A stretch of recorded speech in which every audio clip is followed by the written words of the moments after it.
Tonight, you're going to meet everyday couples who are making radical decisions. They are paying somebody to record them having sex on camera. It's been called personalized porn. However, the people making this stuff say it is art, not porn. So is this a beautiful way to immortalize an intimate moment, or another sign that Americans are obsessed with attention and oversharing? ABC's Lindsay Davis reports for our series, Modern Sex in America. This is not your typical photo shoot. In fact, these aren't even models. This is the latest way couples are immortalizing their love. Consider it beyond boudoir. In an age where everyone seems to feel comfortable sharing even the most intimate details of their personal life, this is the newest frontier. We've been together for 2 years, but we've been friends since we were 13. Erotic photography, professionally made, purely for personal enjoyment. That's where Constance and Eric come in.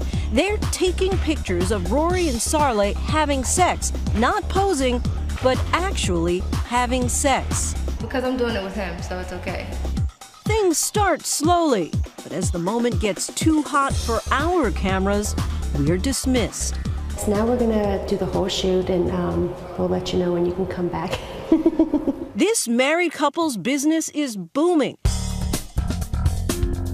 This is the latest addition to their extensive body of work in the lucrative area of personalized porn. There's born-again Christians, there's people who you would completely expect to do this. You gonna be good? Eric and Constance live in Brooklyn and have a 2-year-old daughter. But after dark, you can often find them inside a client's bedroom. So we're gonna shoot a couple having sex tonight. This is for their anniversary gift to each other. This couple, who asked us not to use their names, wants sexy photos to celebrate their 5th wedding anniversary. She showed me the website. She goes, "This looks kind of fun, and it's something we do together." They have no plans to sell it or distribute it. The pictures are just for their personal pleasure. I guess we just want to enjoy them, and you're not going to hang them on the walls. Probably, well, I don't know. We haven't talked about that. I haven't talked about that. Constance and Eric insist their work is not pornography, it's art. We're kind of proud of what we do. We don't really feel any kind of shame or guilt out of what we do. Each shoot can cost up to $4,000, but for our couples, the fee was waived simply for letting us tag along. I think making it a business thing, a professional thing, it makes me a lot less nervous. Like, it's just, you know, this is something that they're really good at. We're excited that they are excited to do this, you know, that we could find people like that. But are these private moments really appropriate for public consumption? You know, there's whole Instagram accounts dedicated to what you had for lunch. I never have any issue with what consenting adults decide to do with their bodies. Dr. Logan Levkoff is a self-described sexologist and the author of a new book, Got Teens, A Parent's Guide to Sexuality and Social Media. It is part of the overshare culture. I'm not sure how many people in our own lives want to be that involved in our personal, intimate lives. And now you can not only share private moments, but also cash in on them. Make Love Not Porn is a website that allows amateurs to upload their own sex tapes and sell them. Violet and Rye, who asked us not to show their faces, are Make Love Not Porn stars. It started to take off, and a lot of people started to find us.